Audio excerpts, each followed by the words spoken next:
This is what I'm so excited to see with India. With India having at least the online image of the other river, but when you go there, you see places like this have been worked on drastically for 20 years. Could you imagine running at that track with the river right next to you? It's beautiful, absolutely beautiful, and I can't wait to see India transform into more places like this, because hopefully by that time I can afford a trip over to India, and I would live stream it, vlog it all, so you guys could see it and hopefully meet up with me when I go over there.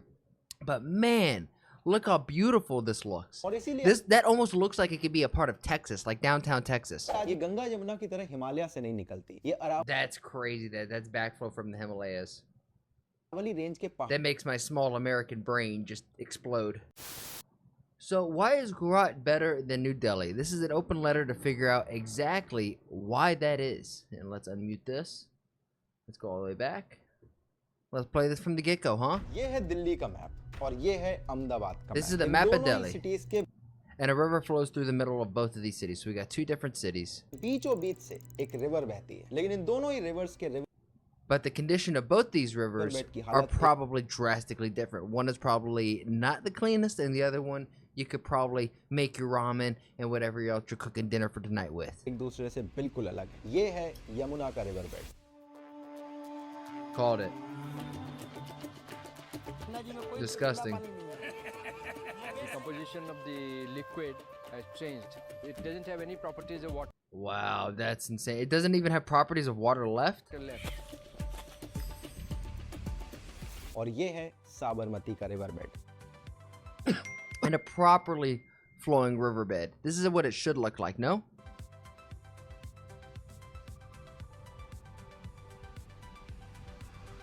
Wow, it blows my mind that this could be even the same country. It shows how big and diverse India is.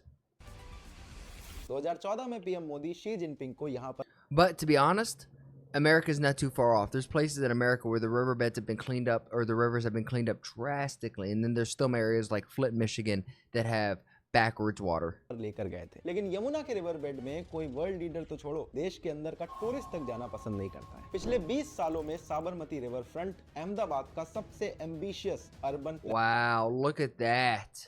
Planning project रहा है। लेकिन इस river front project के बारे में जितनी बात media में होनी चाहिए थी उतनी होती नहीं है, और ये होना इसलिए जरूरी है क्योंकि ये रिवर फ्रंट पूरे देश के लिए एक एग्जाम्पल सेट कर सकता है। और This is what I'm so excited to see with India. With India having at least the online image of the other river, but when you go there, you see places like this have been worked on drastically for 20 years. Could you imagine running at that track with the river right next to you? It's beautiful, absolutely beautiful, and I can't wait to see India transform into more places like this, because hopefully by that time I can afford a trip over to India, and I would live stream it, vlog it all, so you guys could see it and hopefully meet up with me when I go over there.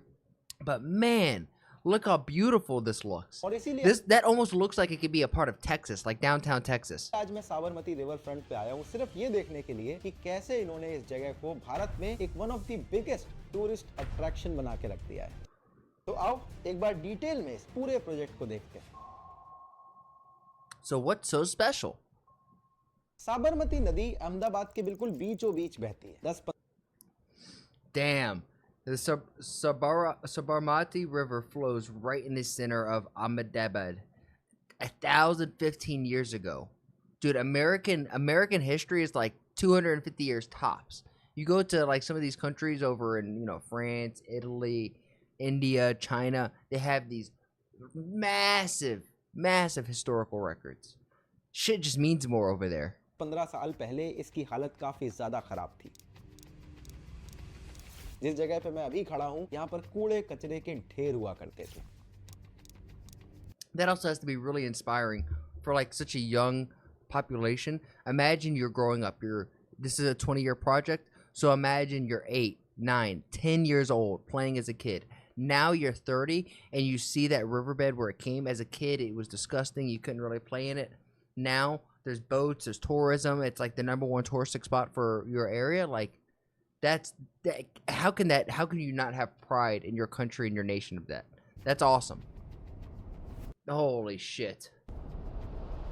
यहाँ पर illegal slums बनी हुई थी और पूरे शहर का नाला यहाँ पर बहा करता था। हालत ऐसी थी कि ये रिवर बेड नहीं बल्कि डेंगू मलेरिया का हॉट बेड बन चुका था। लेकिन आज ये 11 किलोमीटर लंबा रिवर फ्रंट अहमदाबाद का ही नहीं पूरे गुजरात और इवन पूरे भारत के लिए एक टूरिस्ट अट्रैक्शन बन चुका है। इस रिवर फ्रंट पे आज हैं parks, garden, event centre, hotels और वाटर स्पोर्ट एक्टिविटीज।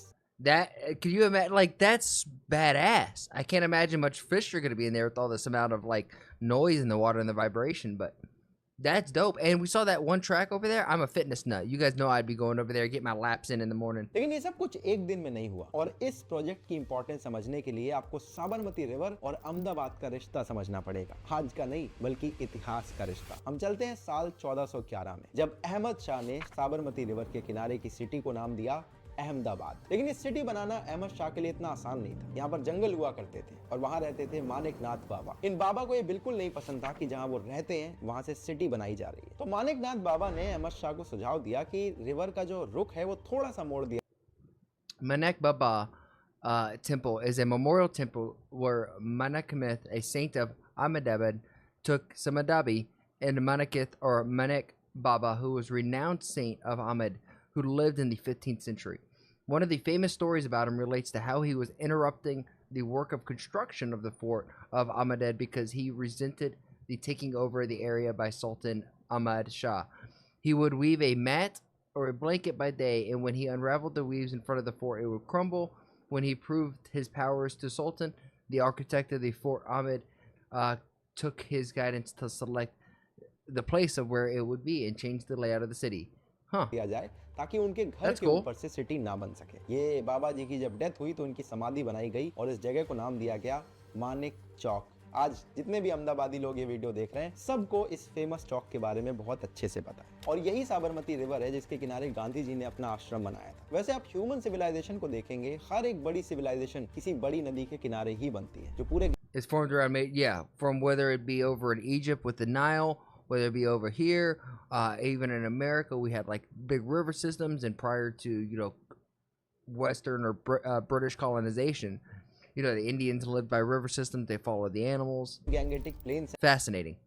वो गंगा जी की वजह से निकल के आए। इंडस वैली सिविलाइजेशन भी इंडस रिवर की वजह से ही बनी। इजिप्शियन सिविलाइजेशन नील रिवर की वजह से निकली थी और इसी तरह से अहमदाबाद की पूरी सिटी के डेवलपमेंट के पीछे साबरमती रिवर शुरू से ही बहुत इंपॉर्टेंट रोल प्ले करती आई है और धीरे धीरे इसी नदी के किनारे से अहमदाबाद सिटी बड़ी होती चली गई। जैसे जैसे सिटी बड़ी हो रही थी उसका नदी के साथ रिश्ता बदलता जा रहा था। अब साबरमती रिवर में शहर के गंदे नाले बहाए जाने लगे। इसके किनारे स्लम्स डेवलप होनी शुरू हो गई। जिन किनारों पर कभी खेती हुआ करती थी वहां पर कूड़े के ढेर जमा होने लगे और स्लम्स और इलीगल सेटलमेंट का एक अंबार लगने लगा जो मॉनसून में काफी वल्नरेबल बन जाती थी। जैसे जैसे सिटी बड़ी होती जा रही थी नदी सिमटती जा रही थी। साबरमती की हालत देख रहे थे अहमदाबाद में रहने वाले एक फ्रेंच आर्किटेक्ट बर्नार्ड कोन। ये गवर्नमेंट को जाकर एक प्रपोजल सबमिट करते हैं 1990s में कि इस रिवर के रिवर फ्रंट पर एक प्रोजेक्ट डेवलप होना चाहिए। उस टाइम की गुजरात सरकार ने इस पर कुछ स्टडीज कंडक्ट करवाई। उन्हें पता चला कि आइडिया फीजिबल है, लेकिन फिर भी सरकार ने कोई एक्शन नहीं लिया और इस नदी को इसी तरह से बर्बाद होने दिया जैसे अभी दिल्ली के अंदर यमुना नदी बर्बाद हो रही है। 1997 आते आते कुछ सरकारी लोगों की अकल थोड़ी It's kind of, I've said this, and refreshing is not the right word, but it is interesting that bureaucratic governments have the ability and had the ability to fix some of this stuff in the past and chose not to and push it off to the burdens of the next generation, right? In America, we had it. I'm thinking of the Hudson River, which RFK, which is current part of the administration now, was a big part of cleaning it up. But it took a long time, like 20 years as well. So it's funny how there's parallels no matter where you go in the world. There's a lot of parallels to what is seen as virtuous and good actions. इसी ठिकाने पर आई और तब उन्होंने Sabarmati river front development corporation बनाया और finally 2005 में जाकर इस रिवर फ्रंट के डेवलपमेंट का काम शुरू हुआ। इस प्रोजेक्ट के 3 ही बड़े ऑब्जेक्टिव थे कि एक तो एनवायरनमेंट को बचाना है, दूसरे जो बाकी जो स्लम्स में लोग रहते हैं उनका सोशल अपलिफ्टमेंट करना है और जो डेवलपमेंट हो वो पूरी तरह से सस्टेनेबल होना चाहिए। भारत के अंदर किसी भी बड़ी रिवर को देखो, हम उसकी पूजा जरूर करते हैं लेकिन हमारा सारा ड्रेनेज, सारे नाली और नाले का जो पानी है वो उसी नदी में बहाते हैं। तो सबसे पहला स्टेप इन्होंने लिया कि जितने भी नाले वगैरह नदी में जा रहे थे उनको डाइवर्ट किया जाए। पूरे 11 They took all of those areas and diverted it to those 38 points. Wow. Kilometre के स्ट्रेच में ऐसे 38 पॉइंट्स थे जिनसे नाले नदी में एंटर करते थे, उनको divert That's impressive. That's good work right there. करके इन्होंने water That's good work right plant की there. तरफ भेजा। इस पूरे रिवर में ऐसी बहुत सारी मशीनें बिठाई गई जो तैरते हुए कचरे को पकड़ सके और रिवर को कंटिन्यूअसली साफ किया जा सके। अब शहर से नदी के अंदर जाते हुए नाले को रोका जा चुका था, लेकिन जब नदी में बाढ़ आती थी तो सारा पानी शहर में फैल के तबाही मचा देता था और इसके लिए इन्होंने 10 मीटर से भी लंबी डायाफ्राम वॉल्स बनाई पूरे नदी के किनारे किनारे, ताकि कभी भी बाढ़ की सिचुएशन में यहाँ का पानी शहर में एंटर ना कर सके। That's cool. That's like preemptive thinking. I like that. अब साबरमती रिवर की एक और खास बात है, ये गंगा यमुना की तरह हिमालय से नहीं निकलती, ये That's crazy. That's backflow from the Himalayas. Aravalli range के That makes my small American brain just explode. पहाड़ों से निकलती है। इसीलिए अगर बारिश ना हो तो नदी में पानी कम होने लगता है और नदी में पानी कम हुआ तो ना ग्राउंड वाटर रिचार्ज हो पाता है और ना ही यहाँ पर कोई वाटर एक्टिविटीज हो पाती है। तो ये एक अगली बड़ी प्रॉब्लम थी जिसको इस प्रोजेक्ट ने सॉल्व करने की कोशिश करी। अब यहाँ पर इन्होंने डैम और बराज का एक कॉम्बिनेशन यूज करा। अहमदाबाद के थोड़ा सा ऊपर है नर्मदा डैम और उसके थोड़ा नीचे है वसना बराज। तो नर्मदा डैम से पानी छोड़ते हैं जो साबरमती रिवर में आता है और नीचे बराज से इस पानी में रोक लगा देते हैं ताकि ये पानी यहीं पर बना रहे। और इसी रिवर फ्रंट में इन्होंने बनाया एक फ्लावर पार्क। ये इसलिए जरूरी था क्योंकि ऐसी बहुत सारी माइग्रेटरी बर्ड्स थी जो यहाँ पर आना ऑलमोस्ट खत्म कर चुकी थी। जब ये flower That's fascinating that you guys had so many migrating birds. You guys created a flower park. Look at the heart. Like, I love seeing new stuff like this because as now the next generation is working on these smart cities, these future cities, the cities of the future. You know, India is as a country of color, and as I'm looking at this, look at all the different flowers, look at all the different colors. You got the archway that are different colors. You got the lake, like you got the pond. I'm such a fan of things like this that get people outdoors and experiencing our reality right now, because I do think the internet and being able to be online and talk to you guys is fascinating. I'm truly grateful for it, and I think it's such a blessed thing, a blessed timeline to be a part of. But man, can't we do some really cool things in nature now and appreciate nature and kind of work with nature and create this symbiotic, hopefully, relationship with it? That way it's a lot more sustainable for the future. But I see this, and this is like, this makes me want to go over to India more than I already do, and like this would be a destination for me. Because when I go, I'm like such an active person. I need something to like, okay, this is where I would go in the morning, do some runs. I'd want to go try different foods, like do the different water sport activities. तो वापस से सारी migratory birds भी अब यहाँ पर आना शुरू कर चुकी हैं। जिस जमीन को रिक्लेम करके सरकार ने फ्लावर पार्क बनाया है, यहाँ पर एक टाइम पर इलीगल स्लम्स हुआ करती थी। Yeah, to turn what we have is like Grid Row. We have an area where it's just a bunch of homelessness in LA. If you can convert that into an area that has pride, has the migratory birds coming in. I mean, you can't really force that. It's just migration, how birds work. But like, if you could turn the slums into that area that we were just looking at.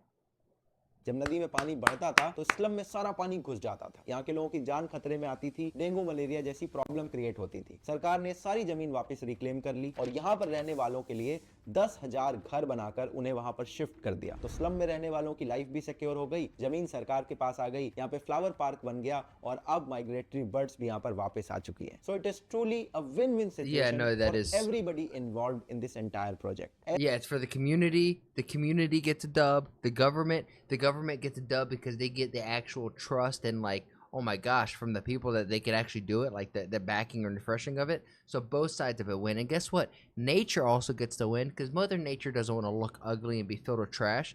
Nature wants to be beautiful and magnificent, and that is both of those things. ऐसा ही कुछ हमें दिल्ली के अंदर Yamuna river में भी करने की जरूरत है। अनफॉर्चुनेटली शायद वहाँ की सरकार या तो इसे देख नहीं पा रही है या फिर देख कर कुछ सीखना। Okay, now this is Gorat. Now tell me about Delhi, because I thought Delhi was like the progressive capital of India, and I could be wrong. I could be ignorant. You can let me know down below. But educate me. Don't just dunk on me. नहीं चाहती। इसी river front पे दो और चीजें होती थी। कुछ धोबी लोग आके कपड़े धोते थे और एक रविवारी मार्केट लगती थी हर संडे के दिन। अब ये सारी चीजें इनफॉर्मली ऑपरेट हो रही थी, लेकिन सरकार ने इसको फॉर्मलाइज कर दिया। यहाँ पे इन्होंने धोबी लोगों के लिए एक प्रॉपर लॉन्ड्री कैंपस बना दिया है और एक प्रॉपर मार्केट भी एस्टेब्लिश कर दी है जहाँ पर लोकल लोग आके अपनी दुकानें लगा सकते हैं। तो इसका मतलब ये है कि जो पहले ऑपरेशन चल रहे थे वो पूरी तरह से डिस्टर्ब नहीं किए गए, बस उनको फॉर्मली एक ऑर्गेनाइज तरीके से री एस्टेब्लिश कर दिया गया है। अब इस पूरे 11 किलोमीटर के स्ट्रेच को ध्यान से देखो, यहाँ 2 लेवल पर प्रोमेनेड्स बने हुए हैं। प्रोमेनेड्स का मतलब होता है कि समंदर के किनारे के जो वॉकवेज होते हैं। अब यहाँ पर 2 लेवल इसके इसलिए क्योंकि जो नीचे वाला लेवल है वो साइक्लिस्ट और पेडेस्ट्रियंस के लिए रिजर्व है। आप यहाँ पे जाके साइकिल रेंट कर सकते हो, चला सकते हो। और जो ऊपर वाला लेवल है, यहाँ पर event area, garden, plaza, washroom, ये सारी चीजें बनी हुई है। कोई इवेंट वगैरह होता है तो उसे यहीं पर ही रखा जाता है ताकि इकोनॉमिक और लीजर एक्टिविटीज दोनों साथ में कोएग्जिस्ट कर सके। तो स्लम में रहने वाले लोगों को अपने मकान मिल गए, मार्केट और लॉन्ड्री कम्युनिटी भी डिस्टर्ब नहीं हुई। यहाँ पर लीजर एक्टिविटीज भी हो रही है, इकोनॉमिक एक्टिविटीज भी हो रही है, माइग्रेटरी बर्ड्स वापस आ गई है, फ्लावर पार्क बना हुआ है, नदी में कोई नाला नहीं गिर रहा है और नदी का पानी बारिश के टाइम पर शहर में भी वापस नहीं घुस रहा है। तो एक तरह से ये 100% एनवायरमेंट को ध्यान में रख के बनाया हुआ प्रोजेक्ट। तो यहाँ पर एनवायरमेंट भी सिक्योर हो रहा है। And that was the big point of me talking about like working symbiotic with nature. Like this is a beautiful thing.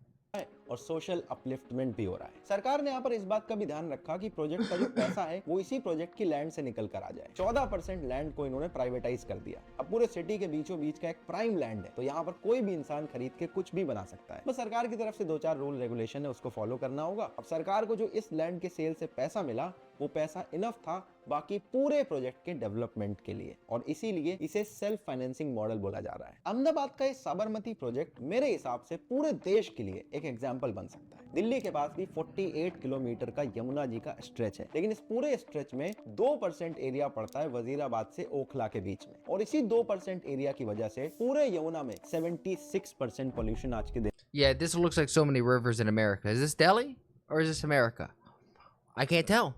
इनमें हो रहा है। सरकार अगर साबरमती रिवर फ्रंट से कुछ लेसन ले ले और इस पोल्यूशन को कम करके यहाँ पर रीडेवलपमेंट का काम शुरू कर दे, तो मेरे हिसाब से ये पूरी दिल्ली और पूरे देश के लिए एक गेम चेंजिंग प्रोजेक्ट बन सकता है। दिल्ली के एलजी ने इनफैक्ट यमुना रिवर फ्रंट को साबरमती रिवर फ्रंट की तरह डेवलप करने के लिए बात भी की थी, लेकिन अभी आपको पता ही है एलजी और दिल्ली सरकार के बीच में कितने टसल चलते रहते हैं, इसलिए ये प्रोजेक्ट कभी आगे बढ़ ही नहीं पाया। अब ये जो साबरमती रिवर फ्रंट है, ये अपने आप में एक बहुत बड़ा एग्जाम्पल है उस मॉडल के बारे में जिसकी बात पूरे देश में होती रहती है, और शायद 2014 से तो ऑलमोस्ट हर इंसान की जबान पे इसकी बात आती है। मैं बात कर रहा हूँ गुजरात मॉडल के बारे में, क्योंकि अगर ध्यान से सोचो तो देश के पीएम की पॉपुलैरिटी के पीछे गुजरात मॉडल सबसे बड़ा रीजन था। अभी मैं ओडू के इवेंट के लिए गांधीनगर गया था, वहाँ पास में मैंने जाकर गिफ्ट सिटी देखी। गिफ्ट सिटी अपने आप में गुजरात मॉडल का एक नया We just had a whole video on Gift City.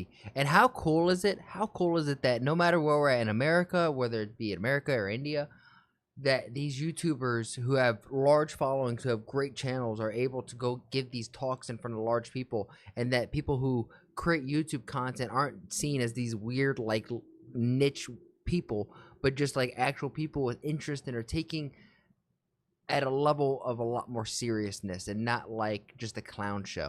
I don't know if that's the best way to explain it, but the idea of the gift city is fantastic, like fascinating. These smart cities. I'm looking at this as an American, like, man, I hope America is taking notes like our government. Example है। यहाँ पर tax में जो relaxation दिए जा रहे हैं और जिस तरह से फाइनेंस और टेक वर्ल्ड की बड़ी बड़ी कंपनीज यहाँ पर आ रही हैं और अपने अपने ऑफिस सेटअप कर रही हैं, ये अगले 4-5 साल में आप इसका इम्पैक्ट देखोगे। इसे आप सिंगापुर की तरफ भारत के एक जवाब की तरह देख सकते हो, और डेफिनेटली गुजरात की तरफ से पूरे भारत के लिए ये एक गिफ्ट की तरह ही होने वाला है। और गुजरात में चाहे सूरत चले जाओ, चाहे गांधीनगर या फिर अहमदाबाद में आप आकर देखो, एक चीज आप बहुत ध्यान से नोटिस करोगे, कोई इंसान जॉब करने में इंटरेस्टेड नहीं है। ज्यादातर लोग अपना बिजनेस सेटअप करना चाहते हैं। मैं मार्केट में जाकर लोगों की ब्रांड नेम देखता हूँ, आपको बाकी किसी सिटी में ज्यादातर जो नाम है वो फॉरेन ब्रांड्स के दिखेंगे, लेकिन यहाँ पर गुजरात के अंदर हर रेस्टोरेंट, हर कपड़े की दुकान अपने आप में एक ब्रांड की तरह ऑपरेट करती है। This is I think cities like this where you're gonna have like relaxed taxing and allow people to kind of have their own way of creating funds to one benefit the community and then one fund the local government, I think is going to be the way of the future. कि छोटी-छोटी companies ने अपने आप को एक बड़े brand की तरह एस्टैब्लिश किया है। यहाँ पर local Right now there's too much bureaucracy and there's too much regulation across the board. Restaurant, fast food chain, कपड़ों की कंपनीज, हर एक चीज के शोरूम में आप जाकर देखोगे, ऐसा लगेगा कि आप किसी ग्लोबल ब्रांड की बड़ी सी फ्रेंचाइजी वाले चेन में आ गए हो। और यही चीज, यही ease of doing business Ahmedabad को बहुत स्पेशल बनाता है। अगर हम इस रिवर फ्रंट वाले प्रोजेक्ट से हट के थोड़ा अहमदाबाद को लार्जली देखें तो डेलॉय और Some of that architecture is so cool looking. Com की एक रिपोर्ट निकल के आई थी। इसमें बताया गया कि अहमदाबाद कैसे एक इमर्जिंग टेक्नोलॉजी का हब बन के निकल रहा है और कुछ लोगों के हिसाब से अहमदाबाद भारत की नेक्स्ट सिलिकॉन वैली बन सकता है। वैसे अभी बेंगलुरु इसमें काफी आगे दिखाई देता है, लेकिन जिस तरह से वहां के कुछ यूजलेस पॉलिटिशियंस लैंग्वेज वाले इशू को पॉलिटिसाइज कर रहे हैं, मुझे ऐसा लगता है कि over the period of time बहुत सारी कंपनीज यहाँ से शिफ्ट होना शुरू हो जाएंगी। कुछ पुणे जाएंगी, कुछ हैदराबाद जाएंगी और बहुत सारी कंपनीज अहमदाबाद भी आ सकती है, क्योंकि लैंग्वेज यहाँ की भी अलग है। लेकिन एक भी गुजराती इंसान ऐसा नहीं मिलता है जो अगर आप हिंदी में बात करो तो आपको जवाब ना दे, या फिर ऑटो के पीछे ये लिख के घूम रहा हो कि ये बाहर के लोग यहाँ You are in Kartaka. Learn Barabaraba. I guess that's Hindi. I guess that's the local language. Don't show your attitude, you fucker. You come to beg here. Oh my god. यहाँ से चले जाओ, हमारी लैंग्वेज सीखो। उल्टा यहाँ के लोग बहुत ज्यादा वेलकमिंग है, आपकी लैंग्वेज में आपसे बात करने की कोशिश करते हैं और इनको बिजनेस से काफी ज्यादा लगाव है, तो इन्हें बिल्कुल फर्क नहीं पड़ता कि आप कौन हो, कहां से आ रहे हो। अगर आप इनके साथ बिजनेस करना चाहते हो तो बड़े खुशी खुशी आपके साथ ही बिजनेस करने को तैयार हो जाते हैं। और अहमदाबाद के अंदर जो इंफ्रास्ट्रक्चर है वो भी एक तरह से वर्ल्ड क्लास है। सड़कें एकदम बड़ी बड़ी आपको दिखेंगी, ट्रैफिक कम दिखेगा, सारे के सारे जो यूटिलिटीज हैं वो प्रॉपरली ऑपरेटेड हैं, लाइट्स वगैरह कभी भी नहीं जाती हैं। और ये चीज अहमदाबाद में भी है, गांधीनगर में भी है, और भी बड़ी बड़ी जो गुजरात की सिटीज हैं उसमें आप ऑब्जर्व करोगे। और इसके अलावा यहाँ पर एक बहुत इंपॉर्टेंट बात है, जो बिजनेस है बहुत सालों से चला आ रहा है। तो यहाँ पर बहुत सारी ऐसी फैमिलीज आपको दिख जाएंगी जिन्होंने कभी जॉब नहीं करी, उनके 4-5 पुश्तों से सिर्फ बिजनेस ही करते आ रहे हैं। और उसमें भी जो टेक्सटाइल का बिजनेस है वो बहुत इंपॉर्टेंट है। अभी तक बांग्लादेश क्या था, हमसे बहुत टेक्सटाइल में आगे जा रहा था, लेकिन जिस तरह से बांग्लादेश सेल्फ एक्सप्लोड कर चुका है, कहीं ना कहीं मुझे लगता है कि अब वो I have this on the list of like what has happened to Bangladesh. Textile का बिजनेस काफी बड़े लेवल पर भारत में आने वाला है, जिसमें अहमदाबाद, सूरत, लुधियाना, चेन्नई ऐसी कई बड़ी बड़ी सिटीज हैं जो इस टेक्सटाइल के बिजनेस को पूरी तरह से अब्सॉर्ब कर लेंगी। और इस टेक्सटाइल के बिजनेस में अहमदाबाद का नाम बड़ा पुराना रहा है। 1861 में यहाँ पर पहली टेक्सटाइल मिल स्टार्ट हुई थी और देखते ही देखते 1934 तक अहमदाबाद में 74 टेक्सटाइल मिल्स ऑपरेट कर रही थी। यहाँ पर टेक्सटाइल का काम इतने बड़े लेवल पर हो रहा था कि इसे मैनचेस्टर ऑफ द ईस्ट कहा जाने लगा था। Wow.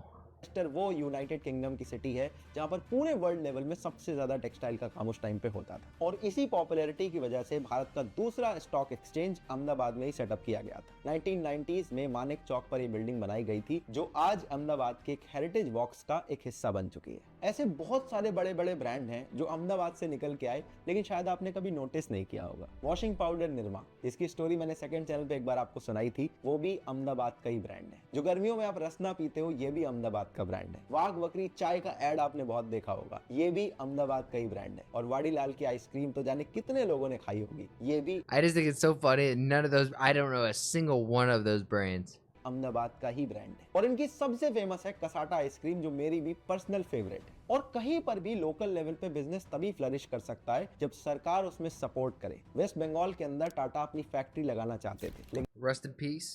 नहीं लगाने दी गई। ममता बनर्जी जी ने इतना बड़ा प्रोटेस्ट करा कि टाटा को वेस्ट बंगाल छोड़ना पड़ा, और छोड़ के वो कहां पहुंचे, सीधे गुजरात के अंदर। और यहाँ पर उन्होंने अपनी फैक्ट्री सेटअप कर दी। जो इतना बड़ा बिजनेस, इतना सारा एम्प्लॉयमेंट बंगाल में जनरेट हो सकता था, वो सारी अपॉर्चुनिटी बंगाल ने पॉलिटिक्स की वजह से गंवा दी। और इसका सारा का सारा फायदा मिला गुजरात में रहने वाले लोगों को, क्योंकि See, my mind is, and this may not, it shows how bad I wonder what Bhuvan would open up. I think he'd open up like a little food spot and have that egg that he made in the morning. I forget what it's called in like episode 1, but यहाँ पर जो political leaders थे उन्होंने थोड़ा future के बारे में सोचा और ये देखा कि फ्यूचर में जब कार का प्रोडक्शन बढ़ेगा तो हमारे यहाँ के लोगों को ही तो जॉब मिलेगी। यहाँ पर गुजरात सरकार की तरफ से बहुत ज्यादा टैक्स में छूट दी जाती है कंपनीज को, और जो गिफ्ट सिटी बन रही है उसके अंदर जो टैक्स की छूट मिलने वाली है वो तो नेक्स्ट लेवल होने वाली है। और यहाँ पर जो लेबर कॉस्ट है, ऑपरेटिंग कॉस्ट है, वो अगर आप किसी बड़ी सिटी से कंपेयर करो जैसे हैदराबाद से, तो 30 से 40% कम पड़ती है। इसीलिए आपने बड़े बड़े कंपनीज के नाम सुने होंगे जो गिफ्ट सिटी के अंदर अपना ऑफिस सेटअप करने की कोशिश में लगे हुए हैं। ईज ऑफ डूइंग बिजनेस एक अच्छा इंडिकेटर होता है कि आपको कहां पे बिजनेस करने में आसानी होगी, और ये सारी चीजें मिलके गुजरात के अंदर ईज ऑफ डूइंग बिजनेस को बढ़ा देती हैं, जिसकी वजह से इस पूरी रैंकिंग में गुजरात की पोजीशन काफी ऊपर रहती है। और अहमदाबाद की तीसरी सबसे स्पेशल बात है यहाँ की क्वालिटी क्वालिटी ऑफ लाइफ, यहाँ पर रहने वाले लोगों के लिए जो कॉस्ट ऑफ लिविंग है वो काफी कम रहती है, लेकिन उस कम कॉस्ट में जो पब्लिक इंफ्रास्ट्रक्चर है वो किसी भी बड़ी सिटी के कंपैरिजन में काफी अच्छे लेवल पे डेवलप्ड है। इसी चीज को आप गुड़गांव से कंपेयर करके देखो, डीएलएफ कैमेलियाज में 30-40 करोड़ के फ्लैट बिकते हैं और उसके बाहर की जो गोल्फ कोर्स रोड है, आधे घंटे की बारिश में वहां पर पानी भर जाता है। जितने बड़े बड़े सीईओज इस डीएलएफ कैमेलियाज में रहते हैं, उनकी बीएमडब्ल्यूज उसी पानी में खड़ी रहती हैं। तो Can you guys give me a conversion of how much that is in crows to dollars? Because when he says 20 to 30 crows, I'm thinking of like 20 to $30,000. Is that about right? इतना सारा पैसा खर्च करने के बाद उन्हें वो quality of life नहीं मिल पा रही जो अहमदाबाद में इतने कम खर्चे में लोग इजीली अफोर्ड कर पा रहे हैं। और दिल्ली एनसीआर के अंदर अगर आप नवंबर से फरवरी के टाइम पर कभी भी एंटर कर जाओ तो आपको बहुत सारा स्मॉग देखने को मिलता है, आंख जलने लगती है, सांस लेने में दिक्कत होती है। और जो This is Delhi? This is not what I imagined Delhi to be like. Asthma के मरीज हैं वो तो यहाँ पर बिल्कुल भी नहीं रह सकते। और ये सारे पोल्यूशन की जो दिक्कतें हैं वो अहमदाबाद के अंदर आपको देखने को नहीं मिलती हैं। और यहाँ पर क्राइम रेट भी काफी कम है। इनफैक्ट विमेन के लिए अहमदाबाद को one of the safest cities में कंसीडर किया जाता है। Wow, that's awesome. I know that there's some areas that just women have different rules that they gotta follow. So it's great to see that they feel safe. I'm of the mindset that men and women should be treated equally. Crazy concept. I know. बाकी ये तो है ही लाजवाब।